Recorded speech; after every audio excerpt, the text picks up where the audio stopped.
आप सभी को मेरा नमस्कार। ये आपके नेट सेट के लिए बहुत ही उपयोगी है। तो चलिए हम इसे प्रारंभ करते हैं। सरजू भैया। सरजू मैया नहीं, सरजू भैया।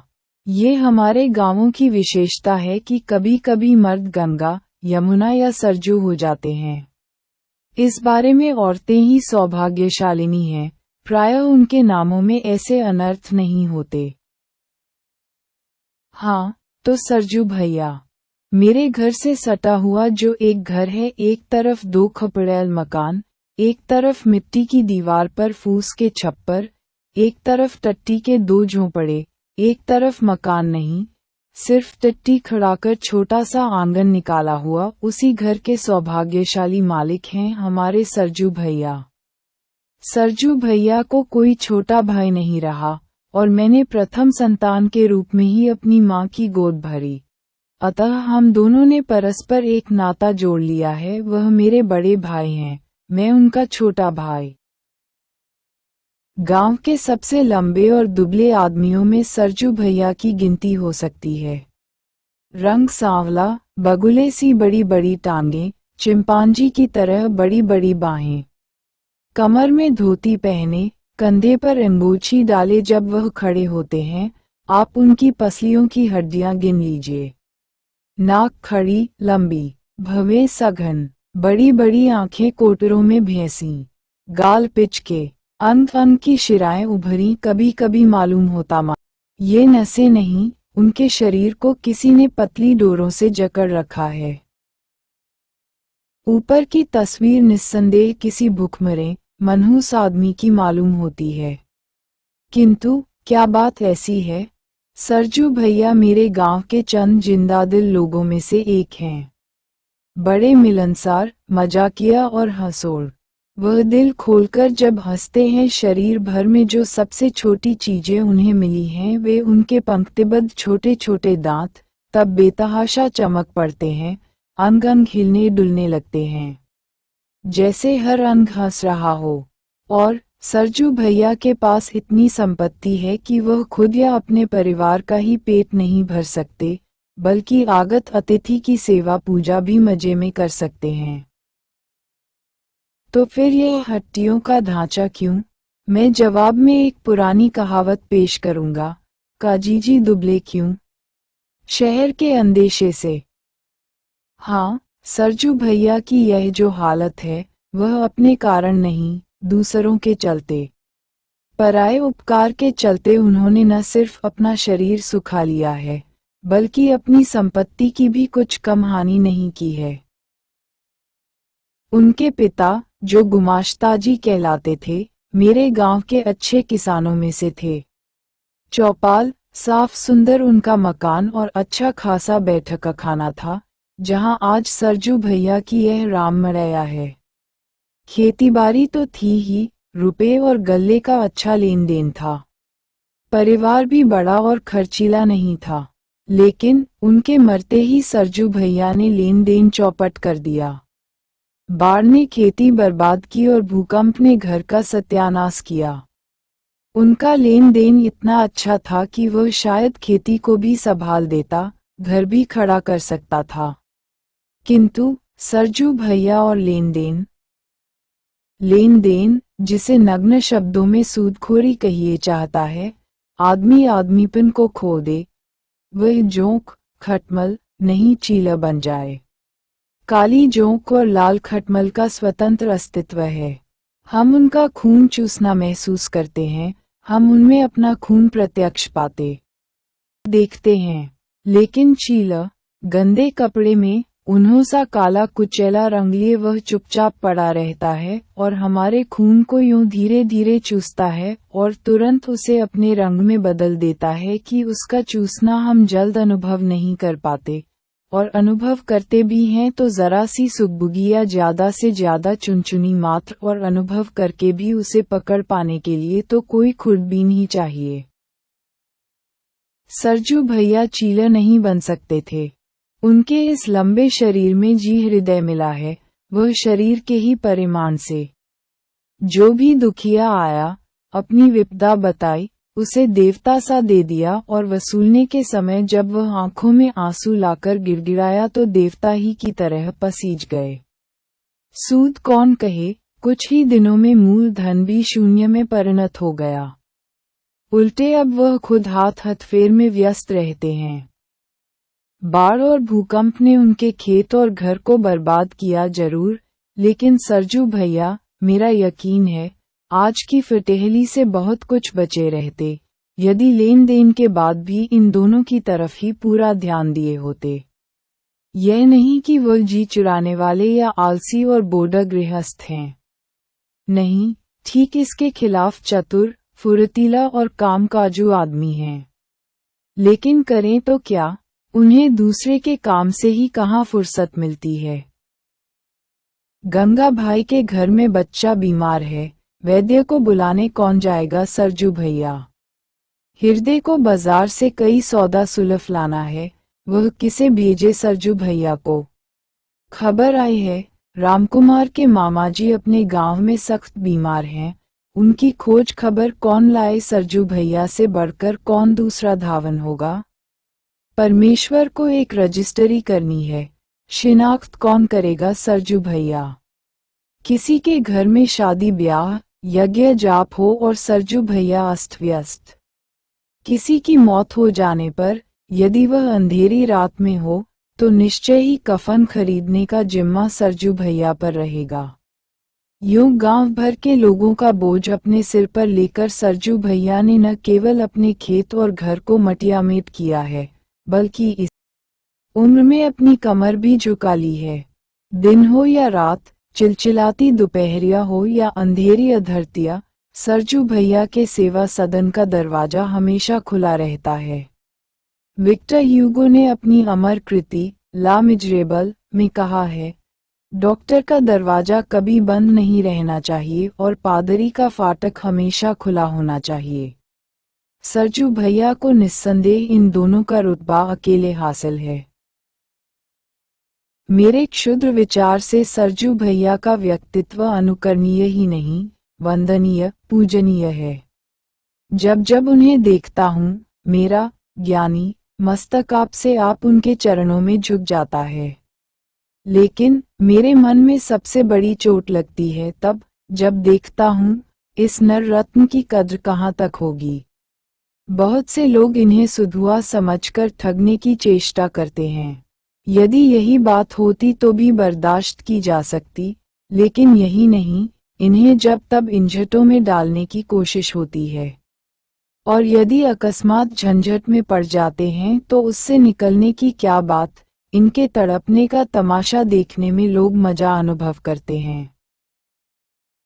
अभी थोड़े दिनों की बात है, एक दिन सरजू भैया मेरे सामने आकर खड़े हुए। मैं कुछ पढ़ रहा था, सिर नीचा किए ही कहा, बैठिए भैया। किंतु भैया बैठेंगे क्या, उनकी तो धिग्धी बंधी है और आंखों से आंसू आ रहे हैं। दोबारा कहने पर भी जब नहीं बैठे तो उनकी ओर नजर उठाई। उनका चेहरा देख दंग रह गया। मैं सन, क्या बात है ये। बहुत आश्वासन और आग्रह पर उनकी जीभ हिली। मालूम हुआ, उनके घर में एक छोटी सी घटना हो गई है, जैसी घटनाएं अपने ही गांव में मैंने कई बार होते देखी हैं। लेकिन किसी ने उस ओर ध्यान नहीं दिया। यदि जरूरत हुई तो उन्हें सुलझा दिया और यदि किसी ने उसे बढ़ाना चाहा तो लोगों ने उसको डांट दिया। क्यों? क्योंकि वे घटनाएं ऐसे घरों में हुई थीं, जिनके पास न सिर्फ लक्ष्मी बल्कि दुर्गा भी है, पैसे भी और लाठी भी। लेकिन सरजू भैया ने तो लोगों के लिए ही अपनी यह हालत कर रखी है। न वह किसी पर धन का धौंस जमा सकते हैं, न डंडे फटकार सकते हैं। फिर क्यों न उन्हें तड़पाया जाए, रुलाया जाए। मैंने उन्हें आश्वासन दिया, उन्हें धैर्य हुआ, वह चले गए। लेकिन रात भर लोगों की इस कृतघ्नता ने मुझे चैन से सोने न दिया। सुधुआप से ठगे जाने की एक कहानी। बहुत दिन हुए, मैं किसी जरूरत में था और कुछ रुपए के लिए परेशान था। सरजू भैया के पास कुछ रुपए थे। मेरी बेचैनी वह कैसे देखते। वह रुपए ले आए। मैंने खर्च कर दिया, लेकिन आज तक दे नहीं सका। रुपए तो आए, लेकिन एक आया 2 का खर्च लेकर। सरजू भैया मांगने का हाल क्या जाने। मैं भी समझता रहा, उनके रुपए कहाँ जाते हैं। जरूरत होगी, मांगेंगे, दे दूंगा। लेकिन अभी उस दिन जो बात उन्होंने सुनाई, मैं हक्का बक्का रह गया। इस बीच में उन्हें रुपए की जरूरत हुई, लेकिन संकोचवश मुझसे नहीं मांगा। एक सूदखोर महाजन के पास गए, जो पहले उन्हीं से कर्ज खाता था, लेकिन तरह तरह के कारनामों से अब धन्नासेठ बन चुका है। उसने झट उन्हें रुपए दे दिए, लेकिन जब चलने लगे, कहा, आपके पास रुपए जाएंगे कहाँ, लेकिन कोई सबूत तो चाहिए ही। क्या सबूत? मैं तैयार हूँ। सरजू भैया रुपए बांध चुके थे, न उन्हें खोलकर लौटाया जा सकता था और न वह उसकी मांग को नामंजूर कर सकते थे। नहीं, कुछ नहीं, कागज पर सिर्फ निशान बना दीजिए। आपसे बाजाब्ता हैंडनोट क्या कराया जाए। और सरजू भैया ने बम्भोला की तरह कजरौटे में अंगूठा बोरकर कागज पर चिपका दिया। मानो किसी आधुनिक एंटोनियो ने किसी कलजुगी शाइलॉक के हाथ में अपने को गिरवी कर दिया। अब वह कहता है, जल्द रुपए दे दो, नहीं तो मैं नालिश कर दूंगा। और नालिश कितने की करेगा, कौन ठिकाना। सरजू भैया बेचारगी में बोल रहे थे और मैं उनका मुंह आश्चर्य से देख रहा था। आपने ऐसी गलती क्यों कर दी? लेकिन इसके अलावा इसका जवाब वह क्या दे सकते थे कि क्या करूं, रुपए बांध चुका था। सरजू भैया के 5 संतानें हुईं, लेकिन बेटियां ही बेटियां। उनकी धर्मपत्नी, जो लंबाई में ठीक उनके विपरीत, बहुत ही बौनी होने पर भी गुणों में उनकी ही तरह थी, हाल ही में बेटा पाने का अरमान लिए मरी हैं। कह नहीं सकता इस अरमान ने सरजू भैया को ज्यादा चिंतित किया है या नहीं। वे बेटियों पर ही स्नेह रखते हैं और मेरे घर में जो लड़के मेरे बेटे भतीजे हैं, उनका बचपन तो ज्यादातर उन्हीं के कंधों पर कटा है। लेकिन बेटियां तो अपनी अपनी ससुराल जा बसेंगी। क्या सरजू भैया का ये पुश्तैनी घर खंडहर बनेगा? क्या सरजू भैया की कोई निशानी हमारे पड़ोस को गुलजार न कर सकेगी? ये कल्पना करते ही हमारे परिवार भर में अजीब उदासी छा जाती है। उनकी पत्नी की मृत्यु के बाद मैंने अपनी मौसी को कहते सुना, सरजू बबुआ की उम्र ही कितनी है? यही, मेरे बबुआ से 4 बरस बड़े हैं, फिर वह शादी क्यों न करें? क्या वंश डुबो देंगे? और उस दिन देखा, मेरी धीठ रानी सरजू भैया से झगड़ रही है। नहीं, आपको शादी करनी ही पड़ेगी। मैं शादी करूं, जिससे शर्मा जी को, मुझे, नई भौजाई से दिन रात चुहले करने का मजा मिले, क्यों ना? मुझे देखते सरजू भैया बोले और ठठाकर हंस पड़े। रानी थोड़ी सकुची, फिर हंस पड़ी। मैं दोनों को देखता, चुपचाप मुस्कुराता रहा। मंगर, कट्टा शरीर, कमर में भगवा, कंधे पर हल, हाथ में पैना, आगे आगे बैल का जोड़ा। अपनी आवाज के हाथ से ही बैलों को भगाता, मेरे खेत की ओर सुबह सुबह जाता। जब से मुझे होश है, मैंने मंगर को इसी रूप में देखा है, मुझे ऐसा लगता है। हाँ, मुझे याद आता है, हल के बदले कभी कभी मुझे भी उसके कंधे पर चढ़ने का सौभाग्य मिल चुका है। लेकिन ऐसे मौके बहुत कम आए हैं, क्योंकि न जाने क्यों, मंगर को बच्चों से वह स्वाभाविक स्नेह नहीं, जो उसके जैसे लोगों में प्रायः देखा जाता है। उसे देखकर बच्चे भागते ही रहे हैं और आज जब मंगर अशक्य, जर्जर हो चुका है, बच्चे हैं, मानो इसका बदला चुकाने को अपनी छोटी छड़ियों से उसे छेड़कर भागते हैं। और जब वह झल्लाता, उन्हें मारने के लिए अपनी बुढ़ापे की लकुटियां खोजता या खींचकर गालियां बकने लगता है, तो वे खिलखिला पड़ते और मुंह चिढ़ाने लगते हैं। बच्चों से उसकी वितृष्णा क्यों हुई?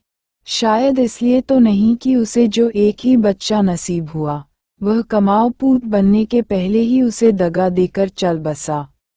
और जो उसकी एक बच्ची थी, सो लूली, और जिसकी शादी में उसने इतनी दरियादिली दिखलाई, लेकिन एक बार मुसीबत काटने उसके दरवाजे वह पहुंचा तो दामाद ने ऐसी बेरुखी दिखलाई कि मंगर का स्वाभिमान उसे वहां से जबरदस्ती भगा लाया। मंगर का स्वाभिमान गरीबों में भी स्वाभिमान, लेकिन मंगर की खूबी यह भी रही है, मंगर ने किसी की बात कभी बर्दाश्त नहीं की और शायद अपने से बड़ा किसी को मन से माना भी नहीं। मंगर मेरे बाबा का अदब करता था, शायद उनके बुढ़ापे के कारण।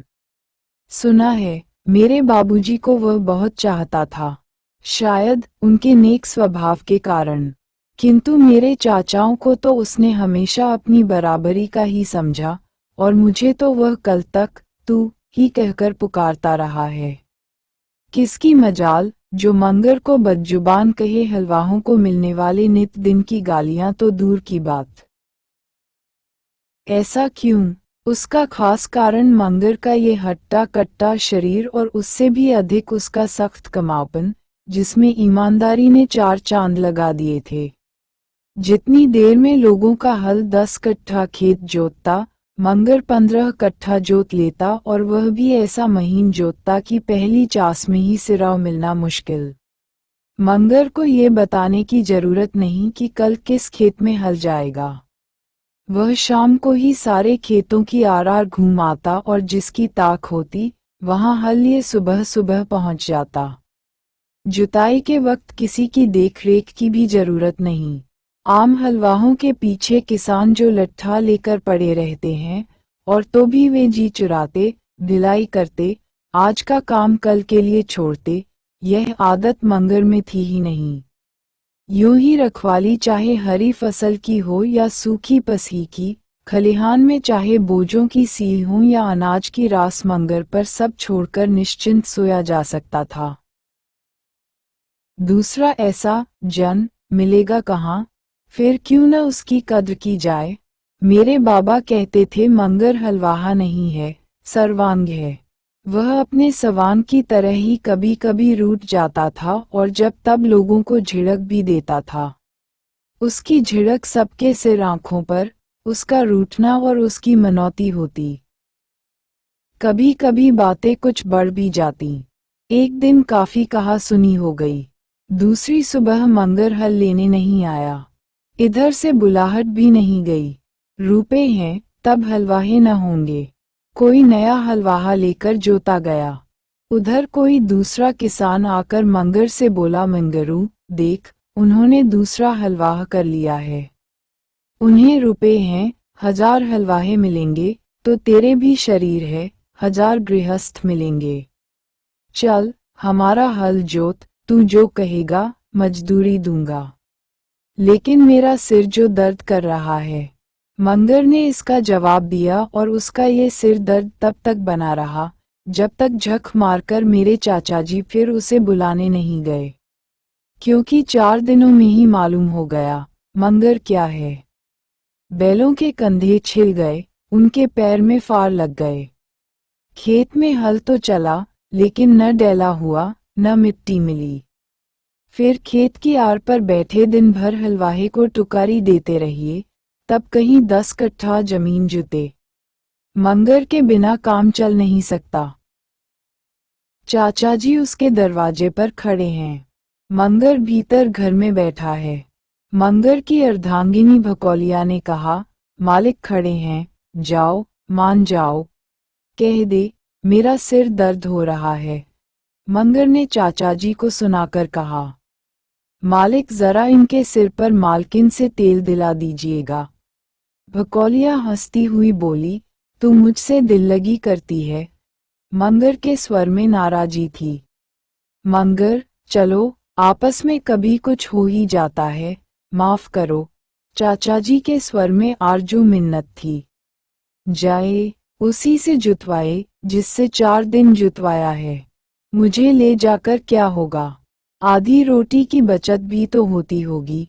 यूं ही नोक-झोंक, मान मनोवल।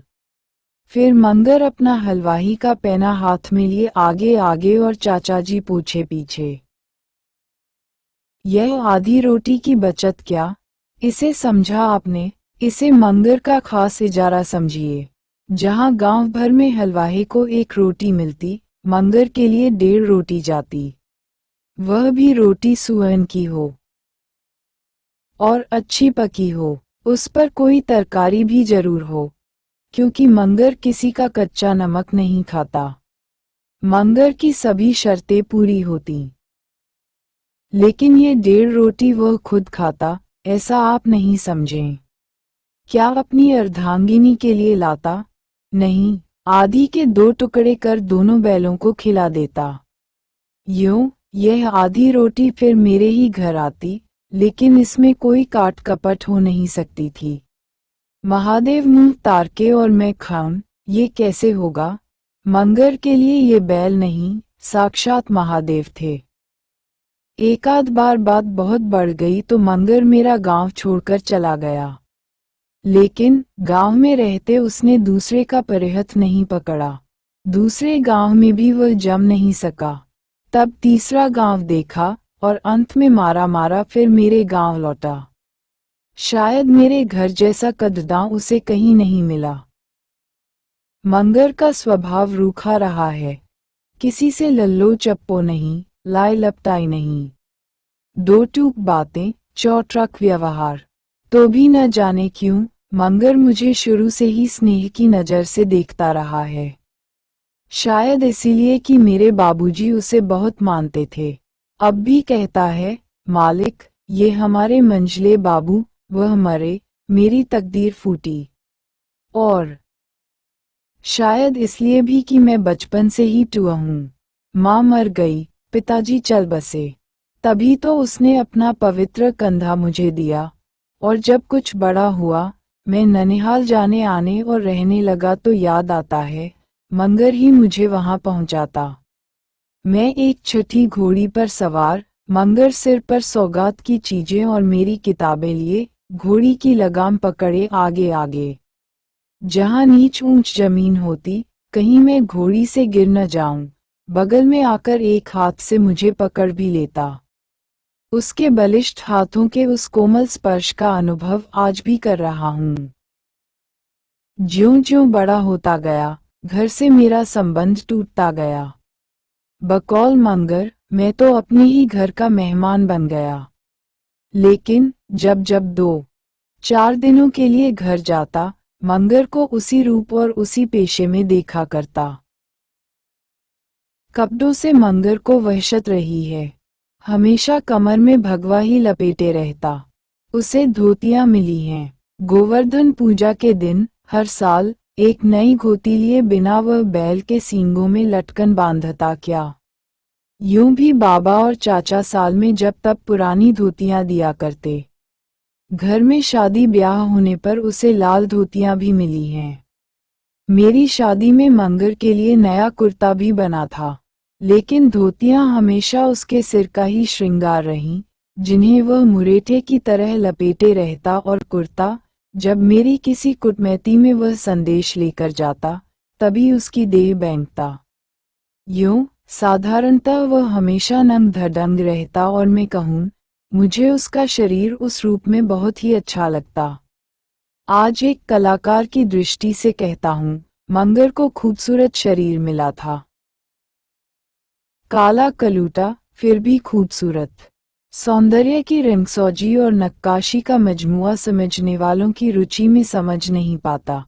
ये कहने की गुस्ताखी के लिए आज भी मैं माफी मांगने को तैयार नहीं। मंगर का वह काला कलूटा शरीर, एक संपूर्ण सुविकसित मानव पुतले का उत्कृष्ट नमूना। लगातार की मेहनत ने उसकी मांसपेशियों को स्वाभाविक ढंग पर उभार रखा था। पहलवानों की तरह उनमें अस्वाभाविक उभार नहीं आई थी। जांचें, छाती, भुजाएं सब में जहां जितनी, जैसी गढ़ और उभार चाहिए, बस उतनी ही। न कहीं मांस का लोंदा, न कहीं सूखी काट। एक सुडौल शरीर पर स्वाभाविक ढंग से रखा एक साधारण सिर। मंगर के शरीर का ख्याल आते ही मुझे प्राकृतिक व्यायाम के हिमायती मिस्टर मूलर की आकृति का स्मरण हो जाता है। सैंडो के शैदाई उससे कुछ निराश हों तो आश्चर्य नहीं। लेकिन आज न वह देवी रही, न वह कड़ाए रहा। मंगर वह नहीं रहा जो कभी था। गरीबी को वह अपने अक्खप से हमेशा धता बताए रहा, लेकिन उम्र के प्रहारों से वह अपने को बचा नहीं सकी। एक एक चीट उसे धीरे धीरे जर्जर बनाती रही और आज उस पर यह कहावत लागू है, सूखी हाड़ ठाठ भई भारी, अब का लदबधे व्यापारी। उसके शरीर का मांस और मांसपेशियां ही नहीं गल गई हैं, उसकी हड्डियों तक सूख गई हैं। आज का उसका ये शरीर उस पुराने शरीर का व्यंग्य चित्र मात्र रह गया है। बुढ़ापे के प्रहारों के लिए जी डाल का काम करती उस चीज का संग्रह मंगर ने कभी किया ही नहीं। आज खाया और कल को झक्के, ताको गोरख संग न रखे का उपासक यह मंगर संग्रह का तो दुश्मन रहा। कोई संतान भी नहीं रही जो बुढ़ापे में उसको लाठी बनती। उम्र ने इस निरस्त्र कवचहीन योद्धा पर वे सभी तीर छोड़े जो उसके तरकश में थे। मंगर बुढ़ापे के कारण हल चलाने के योग्य नहीं रह गया तो कुछ दिनों तक उससे कुछ फुटकर काम लिए गए, लेकिन ये भी ज्यादा दिनों तक नहीं चल सका। अब एक ही उपाय रह गया, उसे पेंशन मिले। लेकिन हलबाहों यथार्थ अन्नदाताओं के लिए पेंशन की हमारे अभागे देश में कहाँ व्यवस्था है, और व्यक्तिगत दया का दायरा तो हमेशा ही तंग रहा है। फिर मंगर में जली हुई रस्सी की वह ऐंठन और शायद गर्मी भी है, जिससे दया का बादल हमेशा ही उससे दूर दूर भागता रहा है। दया का बादल चाहता है आशीर्वचनों की शीतल सतह और मंगर के शब्दकोश में उसका सर्वथा अभाव ही समझिए। इसके बदले आज भी वही बेलौस बातें, झड़प लड़कियों की आंच, जो पानी की क्या बात, खून को भी सुखा दे। इसके बावजूद उदारता की स्वाति बूंदें कभी कभी टपकती, किंतु पपीहे की प्यास उससे भले ही बुझे, मंगर के बुढ़ापे की मरुभूमि उससे सींची नहीं जा सकती। ये दावे के साथ कहा जा सकता है कि आज हम मंगर की हड्डियों का ये झांझर भी नहीं पाते, अगर उसकी अधगिनी नहीं होती। उसकी अर्धांगिनी भकौलिया, मंगर की आदर्श जोड़ी, वही जमुनिया रंग काली, कहकर मैं उसका अपमान क्यों करूं। दो ही बच्चे हुए, इसलिए स्वीत्व के उस महान क्षय से बहुत कुछ वह बची रही, जो मातृत्व का सुंदर नाम पाता है। यही कारण है मंगर जर्जर झरझर हो गया, लेकिन भकौलिया अभी चलती फिरती है, कुछ हाथ पांव चलाकर संगर कर लेती और दोनों प्राणियों का गुजर चला पाती है। लेकिन ये भी कब तक, क्योंकि वह बेचारी भी दिन दिन खींचती जाती है। भकौलिया मंगर की आदर्श जोड़ी, शारीरिक ढांचे में ही नहीं, स्वभाव में भी। वे भी दिन थे जब वह तमक कर बोलती, झपट कर चलती, न किसी को जल्द मुंह लगाती और न किसी की हेठी बर्दाश्त करती। जिस किसी ने छेड़ा, मानो काली सांपिन के फन पर पैर रखा। लेकिन भकौलिया में सिर्फ फुफकार मात्र थी, दंशन और विष का आरोप उसके साथ महान अन्याय होगा। पर मर्दों की अपेक्षा औरतें अपने को परिस्थिति के सांचे में ज्यादा और जल्द ढाल सकती हैं, इसका उदाहरण ये भकौलिया है। मंगर आज भी है, मुंह का बेलौस या फूहड़ कहिए, लेकिन भकौलिया वही नहीं रही। किसी का बच्चा खेला दिया, किसी का कुटान पिसान कर दिया, किसी का गोबर पाथ दिया, किसी का पानी भर दिया और जो कुछ मिला, उसमें पहले मंगर को खिलाकर आप पीछे खाने बैठी। किंतु इतना करने पर भी वह हमेशा मंगर की फटकार सुना करती है। मंगर अपना सारा पित्त और पुरानी झड़प अब ज्यादातर इसी पर झाड़ता है। भगवान को मर्जी कहकर मंगर जिसके नाम पर अपनी मुसीबतों को बिसर जाने का प्रयत्न करता रहा, उस भगवान ने पारसाल उसकी ओर दुर्गति कर दी। उसे जोरों से अधक पारी उठी। भकौलिया उसकी चिल्लाहट से पसीज किसी दया की मूर्ति से दारचीनी मांग लाई और उसे बकरी के दूध में पीसकर उसका लेप उसके ललाट पर कर दिया। बाई पुटपुटी पर और आंख पर भी लगा दे। मंगर ने लेप की पहली ठंडाई अनुभव कर कहा, भकौलिया हुक्म बजा लाई, लेकिन यह क्या? जहां जहां लेप था वहां अजीब जलन शुरू हुई। जख्म में बदली और जख्म ने उसकी एक आंख ले ली। जब मैं घर गया, बबुआ जी, मेरी एक आंख चली गई। मैं काना हो गया, कहकर मंगर रोने लगा।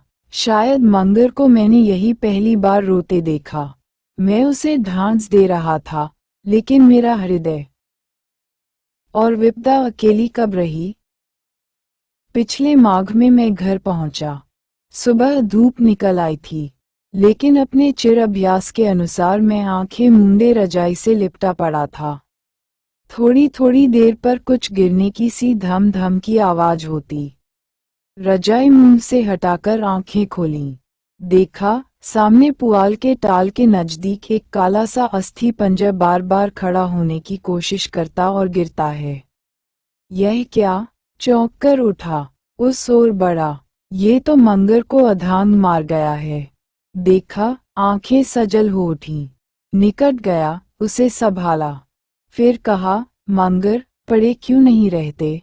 ये कैसी चोट लग रही होगी? पड़े पड़े मन ऊब जाता है, बबुआ, मंगर ने जवाब दिया। उफ, नसें ढीली पड़ गईं, खून का सोता सूख गया। लेकिन मानो अब भी उसमें तरंगें उठतों और किसी सूखे सागर की तरह बालू के तट पर सिरधुन पछाड़ खा गिर गिर पड़ती हैं। कैसा करुण दृश्य!